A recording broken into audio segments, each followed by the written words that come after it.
पांचाली, ये भाला तुम्हारी सुरक्षा के लिए। मैं अपने अनुज को ढूंढने जा रहा हूं।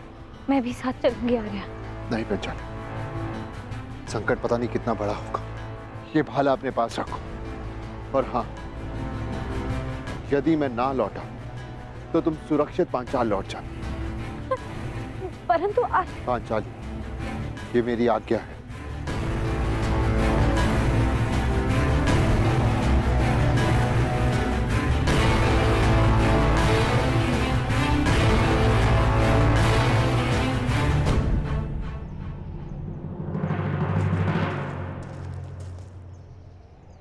नकुल, भीम, सहदेव,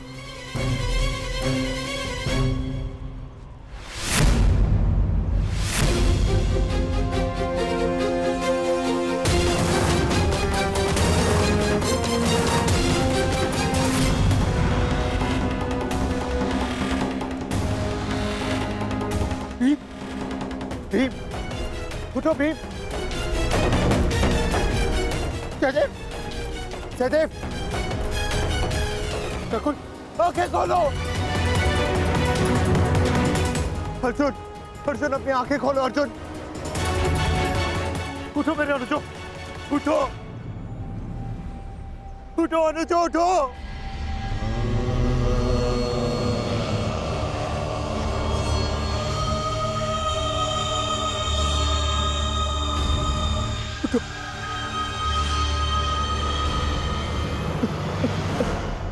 कैसा ज्येष्ठ, कैसा ज्येष्ठ।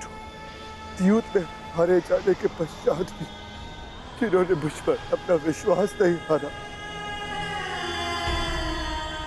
उनकी सुरक्षा मैं कैसे नहीं कर सका? क्या उत्तर दूंगा, क्या उत्तर दूंगा मैं माता कुंती को? क्या उत्तर दूंगा मैं पांचाली को? क्या उत्तर दूंगा मैं उन्हें?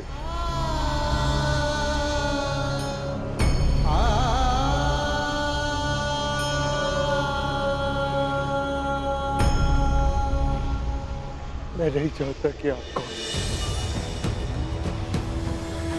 परंतु मैं ये जानता कि मेरे अनुजों की हत्या में आपका हाथ अवश्य, आप अदृष्टि अवश्य है। परंतु मैं ये जानता हूं कि आप मुझे सुन और देख अवश्य सकते हैं। तो अब ये भी सुन लीजिए, ना तो ये युधिष्ठिर अपने अनुजों को अपने साथ लेकर जाएगा या इसी सरोवर के तट पर अपने प्राण दे देगा। कृपा करके बताएं कि आप कौन है? मैंने तुम्हारे भाइयों की हत्या की है और तुम्हारे भाइयों का वध हुआ क्योंकि वो इसी के पात्र थे। उन्होंने मेरी आज्ञा की अवहेलना की थी। मेरे प्रश्नों का उत्तर दिए बिना मेरे सरोवर का जल लिया और युद्ध करने को प्रस्तुत हुए। अब तुम्हारी बारी है युधिष्ठिर। मेरे प्रश्नों का उत्तर दोगे या युद्ध का आह्वान? बिना शत्रु को जाने, बिना उसका मंतव्य पहचाने युद्ध करना धर्म नहीं। इसीलिए समक्ष प्रस्तुत होकर आप मुझे बताएं कि आप कौन हैं।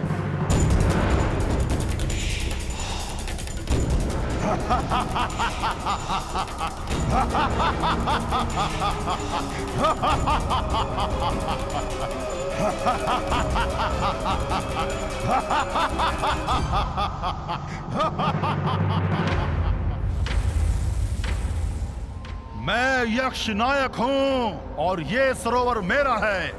पंच तत्वों पर केवल परमेश्वर का अधिकार है, तो फिर इस जलाशय के जल का उपयोग करने से आप किसी को कैसे रोक सकते हैं? ऐसे कैसे किसी के प्राण ले सकते हैं आप? उत्तर दीजिए। मैं व्यर्थ विवाद नहीं करता हूं युधिष्ठिर। धर्मराज हो, इतना तो समझते हो ना कि बिना किसी की अनुमति लिए किसी की वस्तु का प्रयोग करना चोरी है, और मैंने चोरों को दंड दिया है। परंतु तुमने यहां आकर ना मेरी संपत्ति पर दृष्टि डाली और ना मुझे युद्ध के लिए ललकारा। अभी तो तुमने मेरा आह्वान किया, इसलिए मैं तुम्हें एक अवसर देता हूं। मुझे मेरे प्रश्नों का उत्तर दो और मैं तुम्हारे एक भाई को जीवित कर दूंगा। बोलो, स्वीकार है?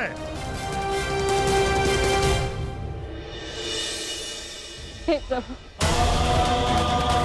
मैं नहीं जानती है कैसी लीला है, परंतु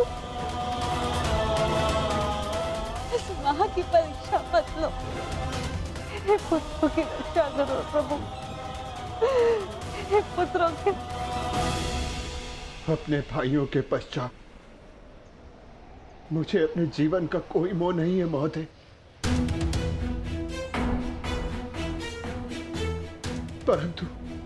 परंतु मेरा एक भाई जीवित हुआ तो मुझे संतोष होगा। तो ठीक है, मेरा पहला प्रश्न, मनुष्य का सबसे बड़ा धर्म क्या है? मनुष्य का सबसे बड़ा धर्म अपना लक्ष्य पूरा करना है। और उसका लक्ष्य क्या है? अपना कर्तव्य पूरा करना। मनुष्य में कितने वर्ण हैं और प्रत्येक वर्ण का कर्तव्य क्या है? मनुष्य में 4 वर्ण हैं, ब्राह्मण, क्षत्रिय, वैश्य, शूद्र। ब्राह्मणों का कर्तव्य है केवल वेद पाठ करना ही नहीं, बल्कि धर्म को जनमानव में बसाना भी है। क्षत्रिय का कर्तव्य पराक्रम से धर्म की रक्षा करना है। वैश्य का कर्तव्य आर्थिक उन्नति करना है और शूद्र का कर्तव्य सेवा करना। परंतु इन चारों कर्तव्यों से बड़ा भी एक कर्तव्य है, वो है प्रत्येक मनुष्य का हित करना। क्षत्रिय हो, वैश्य हो या शूद्र हो, यदि वो जनहित नहीं कर सकता तो वो मनुष्य नहीं है। उत्तम युधिष्ठिर, ये बताओ कि जल से पतला कौन है? जल से पतला ज्ञान है, जिसकी धारा अज्ञान की चट्टान को काट कर बहती है। भूमि से अधिक सहनशील कौन है? माता भूमि से अधिक सहनशील होती है। और आकाश से ऊंचा कौन है? आकाश से ऊंचा स्थान पिता का है। वायु से अधिक गति किसकी है? और भूसे के तिनकों से अधिक संख्या किसकी है? मन की गति वायु से अधिक तीव्र है और चिंता की संख्या भूसे के तिनकों से अधिक है। विदेश में मनुष्य का संबंधी कौन है? रोगी का संबंधी कौन है? और मृत्यु शैया पर लेटे मनुष्य का संबंधी कौन है? विदेश में मनुष्य का सबसे बड़ा संबंधी उसकी विद्या है, जो एक मित्र की भांति उसे हर संकट से बचाती है। रोगी का संबंधी उसका चिकित्सक है, जो पत्नी और माता की भांति उसकी सेवा करता है।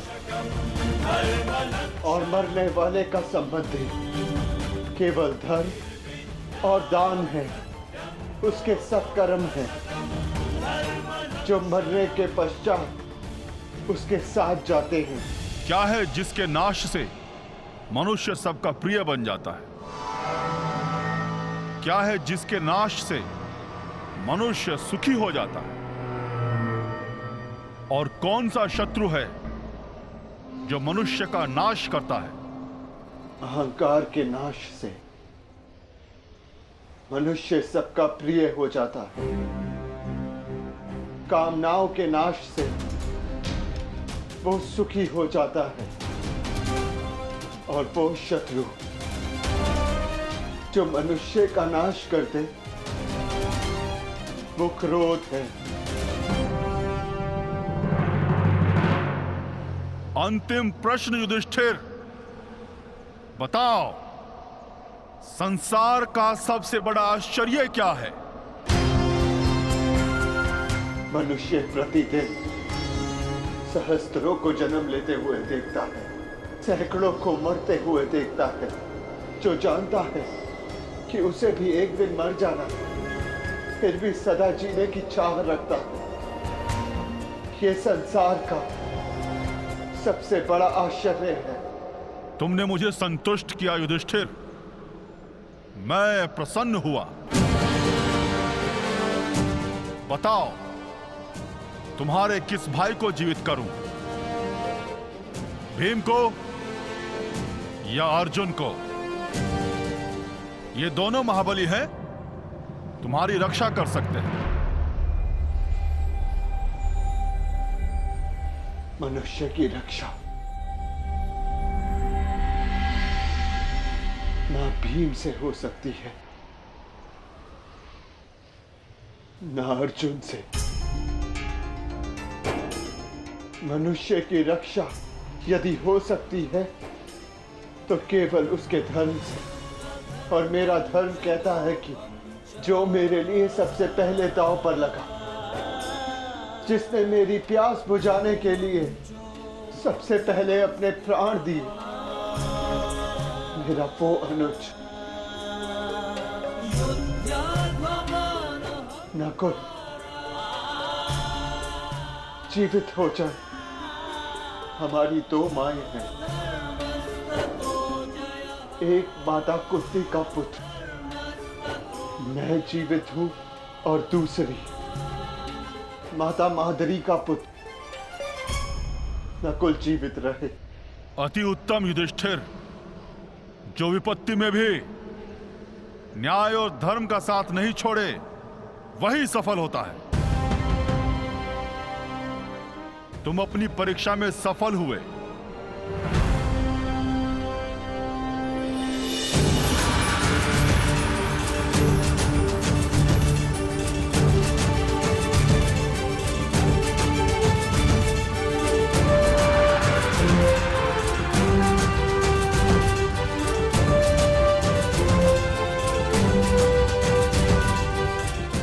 आज मैं पूरा संसार जीत के, मेरे पांचों भाई मेरे साथ हैं, मुझे किसी की कामना नहीं।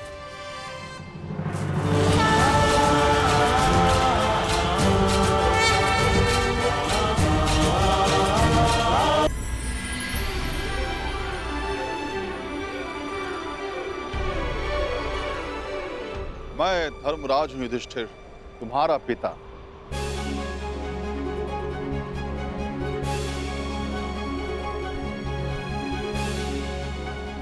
मैं तुम्हारी परीक्षा ले रहा था। मैं जानना चाहता था कि होने वाले महायुद्ध में क्या तुम न्याय कर पाओगे, और मुझे विश्वास हो गया कि तुम सदा न्याय और धर्म की स्थापना करोगे। विजय भाव पुत्र, विजय भाव।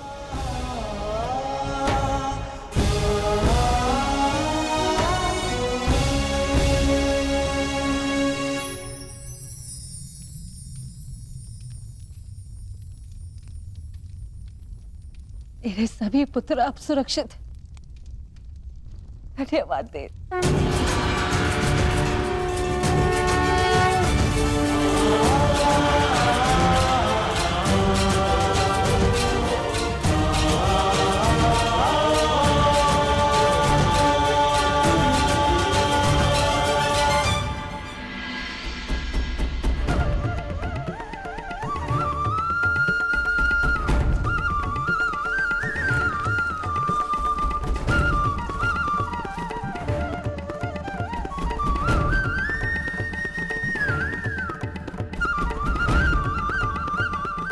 प्रणिपात वासुदेव।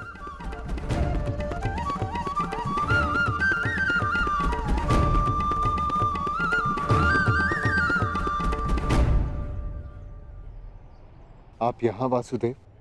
हाँ धर्मराज, तुम एक परीक्षा में भले ही सफल हो गए, परंतु मैं यहाँ अगली परीक्षा के लिए तुम्हें सावधान करने आया हूं।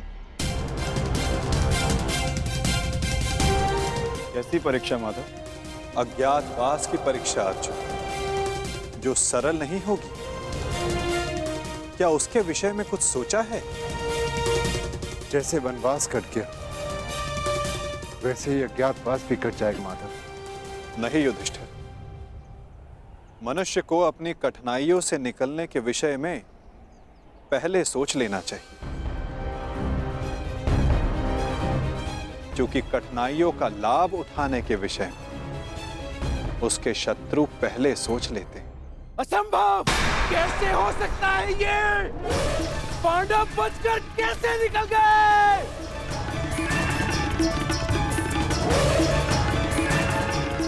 दिग्विजय प्राप्त कर ली, चारों दिशाएं जीत ली, परंतु हर बार पांडवों से क्यों हार जाते हो तुम? इतने सैनिक साथ थे, शकुनी तुम भी थे, फिर कैसे असफल हुए? कैसे?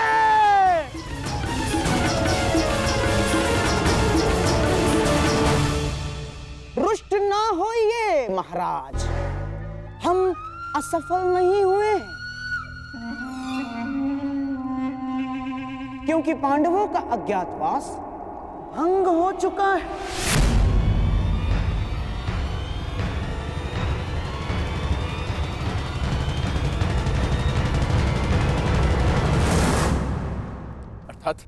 अर्थात ये महाराज कि अंगराज कर्ण ने पांडवों को अज्ञातवास में देखा था।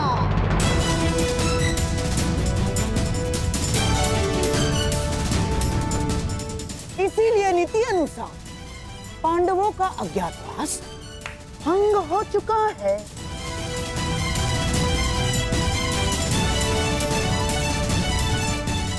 है ना कर्ण? क्या ये सत्य है कर्ण? तुमने पांडवों को देखा था?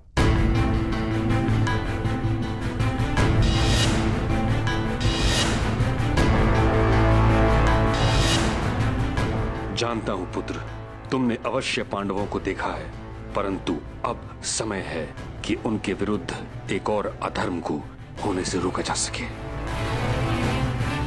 उत्तर दो कर्ण, क्या तुमने पांडवों को देखा था? जी, देखा था।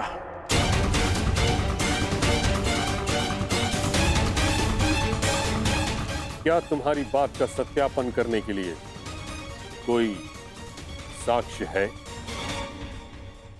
नहीं। ऐसा क्यों? जब तक सैनिक वहां पहुंचे, पांडव वहां से जा चुके थे और मैंने गांधार राज और युवराज को बताया था कि पांडव मेरे समक्ष खड़े हैं, परंतु उन्होंने मेरी बात का विश्वास नहीं किया और दूसरी ओर चले गए। गांधार राज, अज्ञातवास के नियमों के अनुसार साक्ष्य को कुरुकुल के किसी सदस्य का समर्थन होना चाहिए। अंगराज के साक्ष्य होने पर किसका समर्थन है उन्हें?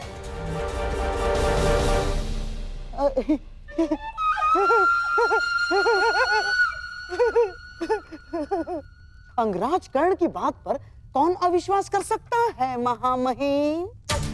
और उनके साक्ष्य होने पर स्वयं कुरुवंश के सम्राट दुर्योधन का समर्थन भी है, हैं? हाँ, मुझे अपने मित्र कर्ण के ऊपर पूर्ण विश्वास है।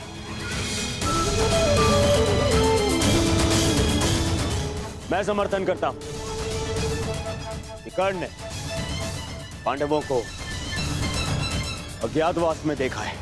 युवराज, यदि तुम्हें विश्वास था तो कर्ण की बात ना मानकर दूसरी ओर क्यों चले गए? और आप गांधार राज, यदि आपको कर्ण की बातों पर विश्वास था तो आप उसके पास क्यों नहीं गए? इसका अर्थ यह है कि आपको कर्ण पर विश्वास नहीं था, अर्थात अज्ञातवास भंग नहीं हुआ।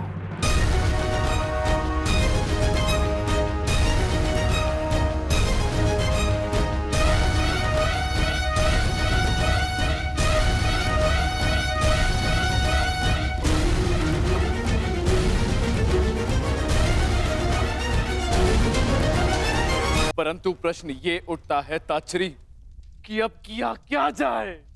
खोज, पांडवों की खोज के अतिरिक्त कोई मार्ग शेष नहीं, क्योंकि नियम अनुसार पांडवों का अज्ञातवास किसी विघ्न के बिना आरंभ हो चुका है। अज्ञातवास में जाने का समय हो गया है, परंतु तुम सबके शस्त्रों को देखकर कोई भी तुम्हें पहचान लेगा। भीम की गदा, अर्जुन का गांडीव और तुम सबके अस्त्रों और शस्त्रों को देखकर तुम्हें कोई भी पहचान सकता है।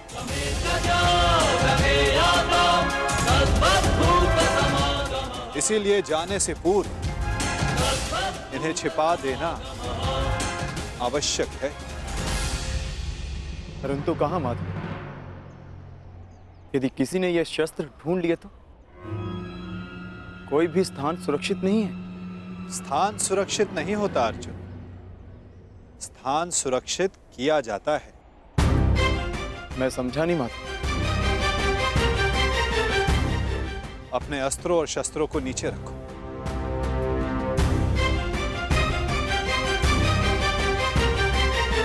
सखी, इस वृक्ष के पीछे श्वेत वस्त्र रखे हैं, उन्हें यहां लेकर आ जाओ। जी।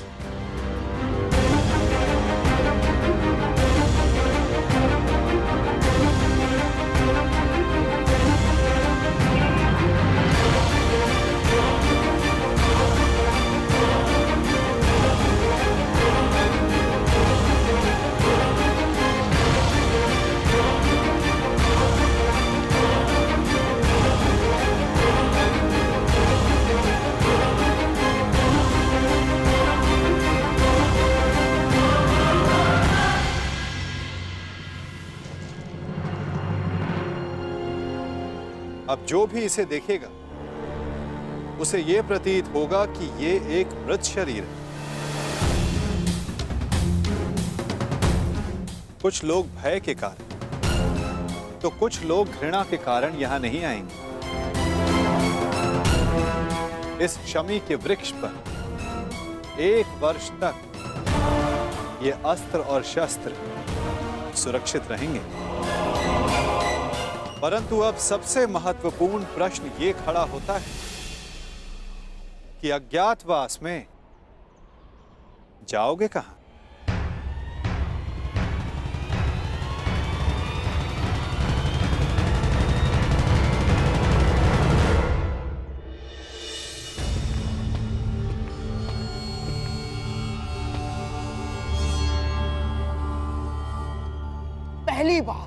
पहली बार किसी ने भरी सभा में शकुनी को मूर्ख सिद्ध किया है कर्ण, और इसका मूल्य तुम्हें चुकाना होगा।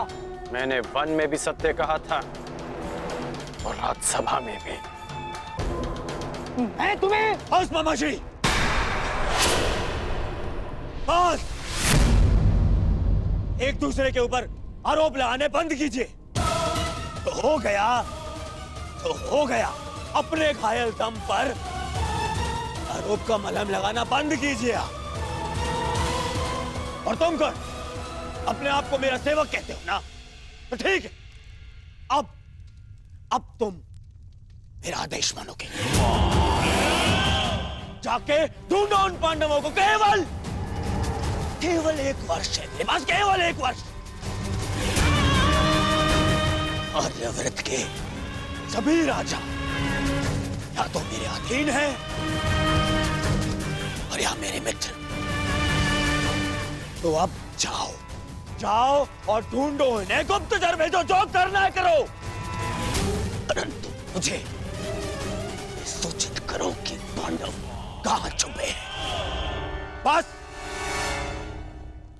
जिस आर्यव्रत पर विजय पाने के लिए 12 वर्ष लग गए दुर्योधन, 12 वर्ष, वहां 12 महीनों में पांडवों को कैसे ढूंढ पाओगे तुम? अब हमें ये कार्य शक्ति से नहीं, युक्ति से करना होगा दुर्योधन। लीजिए, ये नई युक्ति आई, अर्थात मामाश्री, अर्थात पांडव किसी भी परिस्थिति में हमारे मित्र राष्ट्रों में नहीं जाएंगे ना।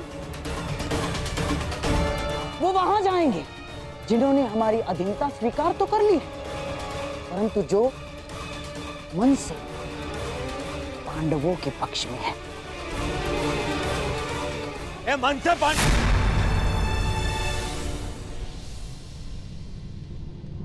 द्वारका।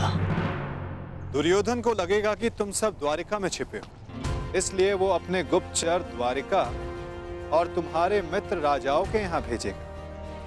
और यदि वो कहीं असावधान होगा तो केवल उस स्थान पर जहां स्वयं उसके मित्र हैं, क्योंकि मनुष्य अपनी खोई हुई वस्तु कभी अपने ही आंचल में नहीं ढूंढता। मैं समझा नहीं, आपका संकेत क्या है वासुदेव? तुम विराट नगर जाओ युधिष्ठिर। विराट नगर के राजा केवल नाम के राजा हैं और वहां पर शासन रानी सुदेशना के भाई कीचक का चलता है। और कीचक दुर्योधन का सबसे परम मित्र है, इसलिए दुर्योधन कभी सोच ही नहीं पाएगा कि तुम सब वहां छिपे। सूर्य भले ही मेघों में छिपा, परंतु उसका तेज बाहर आ ही जाता है। ठीक उसी प्रकार मनुष्य भी प्रकृति से भिन्न व्यवहार नहीं कर सकता दुर्योधन, ना?